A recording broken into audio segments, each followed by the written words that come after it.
The only film जहां भाईजान ने कपड़े नहीं उतारे पर उनकी इज्जत जरूर उतर गई। लिटरली ये फेफड़ा touching story. Let me present you Sikandar.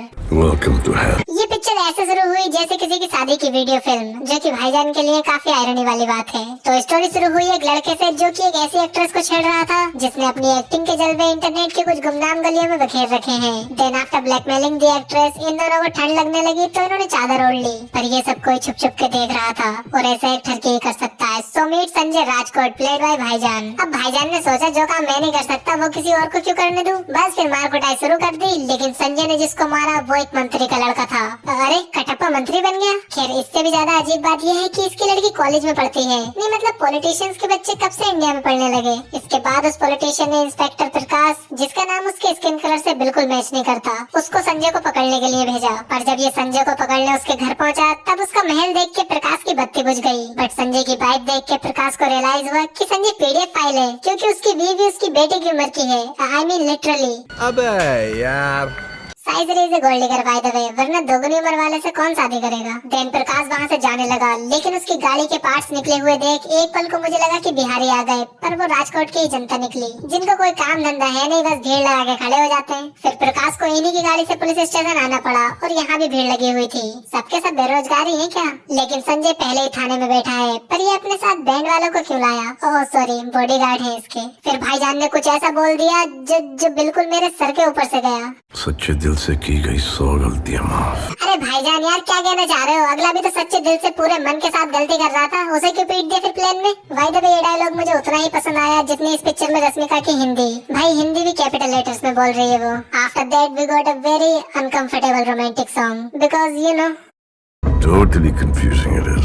Well यहाँ संजय किसी की शादी करा रहा था, मगर खंडरों में क्यों है ये भाई। ओ सॉरी, वो भाईजान को शादी का एक्सपीरियंस नहीं है ना इसलिए। खैर संजय वहाँ से खा पी के निकला, पर उसकी बीवी चुपके अमर को मैसेज कर रही थी। लेकिन अमर ठहरा सख्त लौंडा, रिप्लाई तो दूर उसने सीन तक नहीं किए मैसेज। और ये मुरुगोदास पिक्चर बनाते हुए मुर्गे खाने में बिजी था क्या भाई। ये रात के टाइम में दोपहर के 3:40 कैसे हो रहे हैं। एनीवे यहाँ एक और फाइट शुरू हुई और खत्म भी हो गई। पर जैसे ही संजय के ऊपर बंदूक तनी, वहाँ अचानक से कुछ लोग आ गए, पर अमर फिर भी नहीं आया। फिर ये गुंडे वहाँ से भागे। अबे भड़वो भाग क्यों रहे हो, मार दो गोली, वो लोग तो ट्रेन के पीछे हैं। आफ्टर दैट रिवील हुआ कि संजय के पास अपनी बीवी को देने के लिए वक्त ही नहीं है, पर अमर के पास देने के लिए है वक्त। यहाँ राजा संजय अपने ही बॉडीगार्ड्स को खुद ही ट्रेनिंग दे रहे हैं। हरकतें देखो इसकी, ये साले बैंड वाले ही ठीक थे। इसके बाद साइश्री को मिला सरप्राइज। आई मीन यही पैसा देख के तो उसने सुगर डैडी से शादी की। बट पता नहीं क्यों वो थर्मामीटर देख के बहुत खुश हुई। लेकिन राजा साहब वाज नॉट इंटरेस्टेड इन हर, क्योंकि वो अपने खदानों में ज्यादा इंटरेस्टेड थे, जिसका मैनेजर उनसे मिलने भी आ गया। बाय द वे अमीर लोग जीन्स टी शर्ट में ही सो जाते हैं क्या। नहीं मतलब मुझे तो नींद नहीं आ पाती, शायद मैं गरीब हूँ इसलिए। खैर आप ये बात नहीं समझेंगे, आप तो राजा महाराजा लोग हैं। देन पता लगा कि इस मैनेजर ने किसी को पैसे के लालच में बारूद बेच दिया और वो बंदा आतंकवादी निकला। लेकिन आपको राजा साहब की बात तो याद ही होगी। सच्चे दिल से की गई 100 गलतियां माफ।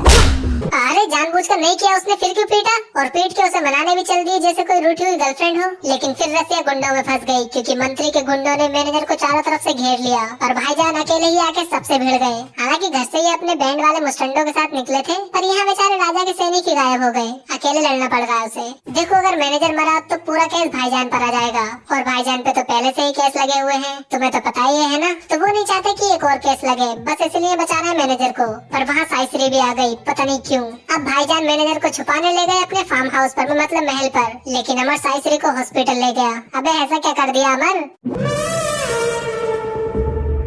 आई मीन साइश्री के चोट लगी थी। ये इतनी सी चोट में आईसीयू पहुंच गई। अरे इससे ज्यादा मोटा फोड़ा तो मेरी तशरीफ में है। बट इसी चोट के चलते साइश्री का काम निपट गया। पर इस बात की खबर संजय से पहले गांव की वेली औरतों को लग गई, तो उन्होंने भीड़ लगा ली। ये देख संजय उनसे बच के भागा और हॉस्पिटल पहुंचा, जहां अपनी मरी हुई बीवी का मेकअप देख के वो सदमे में चला गया। मेकअप करके कौन मरता है यार। ऑन ए सीरियस नोट, आपको नहीं लगता कि लिपस्टिक थोड़ी कम रह गई। वैसे रानी की मौत से ज्यादा दुख तो मुझे इस बात का है कि सरमन जोशी की ये दिन आ गया यार, सर्वेंट बना हुआ है बेचारा। एनीवे मरने से पहले साइश्री ने संजय से बोला था कि her heart belongs to someone else, her eyes are meant to see someone else, and उसके फेफड़ों को भी किसी और की ऑक्सीजन चाहिए।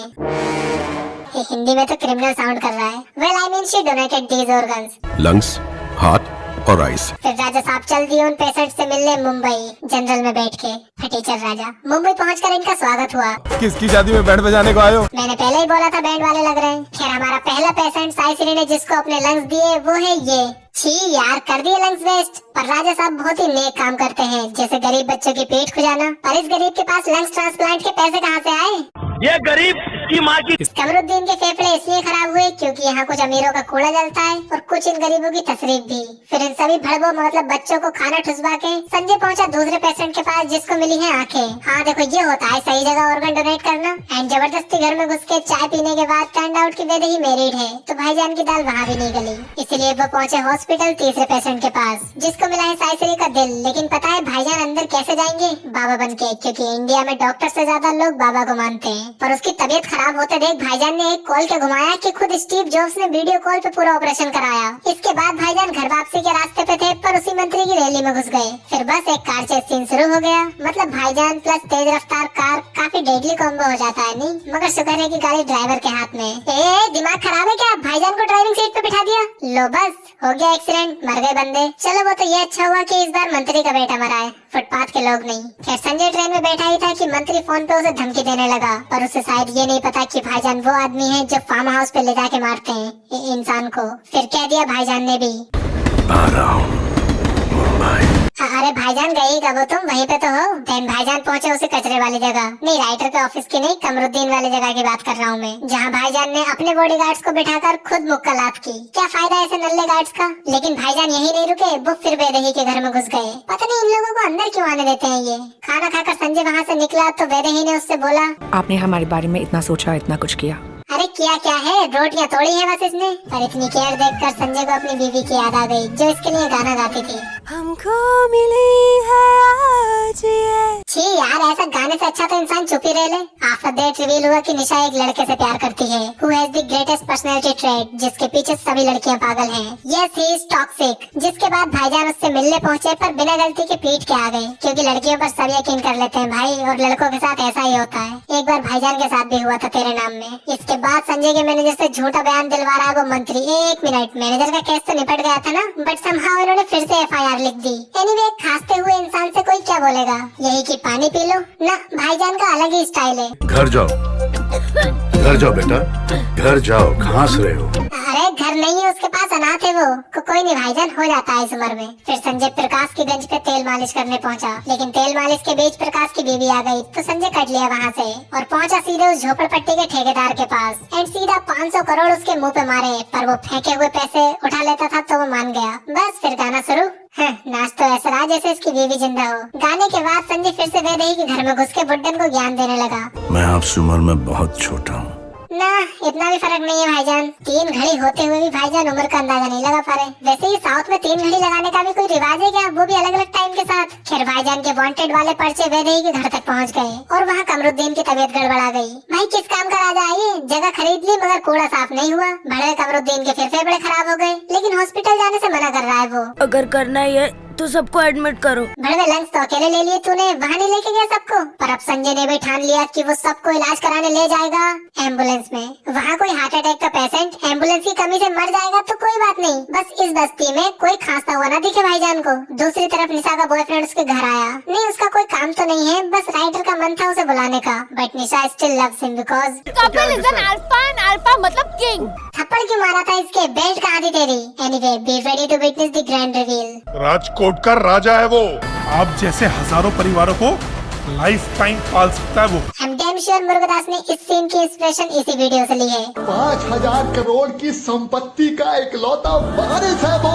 वहाँ हरामी कमर संजय को बाप बनाने पे तुला है। सही जा रहा है बेटा, बहुत तगड़ा हाथ मार रहा है। वो क्या है कि साइश्री के लंग्स है ना, तो हर सांस के साथ गोल्ड डिगर बनता जा रहा है। पर अमर ने सब सच बता के उसके सपनों की ऐसी तेजी कर दी। फिर यहाँ निशा की बहन फेसबुक पर लाइव स्ट्रीम करने लगी, जिसको पता नहीं क्यों पर पूरी इंडिया ने फॉलो कर रखा है। हाँ, वो बात अलग है कि निशा पोर्ट्रेट में लाइव स्ट्रीम कर रही है तो ये लोग लैंडस्केप में क्या देख रहे हैं।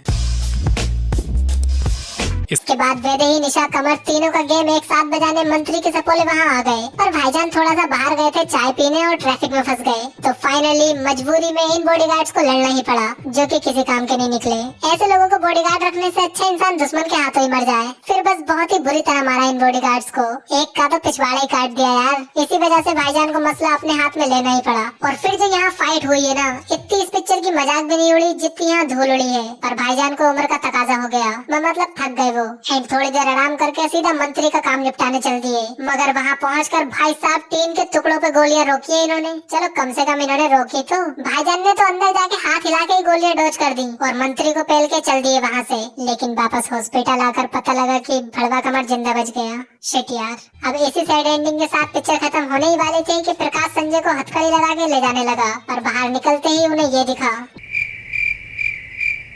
ये आपकी मुंबई की पब्लिक है सर। ना मुंबई के लोग इतने वेले तो नहीं होंगे। खैर पूरी फिल्म देखने के बाद मैं इस फैसले पर पहुंचा हूं कि अगर साई श्री की मौत हार्ट अटैक से हुई होती तो ज्यादा बेहतर रहता, क्योंकि फिर इन दो चूतियों को ऑर्गन्स नहीं मिलते। तो कैसी लगी वीडियो बताओ कमेंट्स में। और हाँ, मैं राधे एंड पर भी वंस अगेन बना चुका हूँ, तो वो भी चेकआउट कर लेना। एंड हाइप, लाइक, सब्सक्राइब सब कर दो।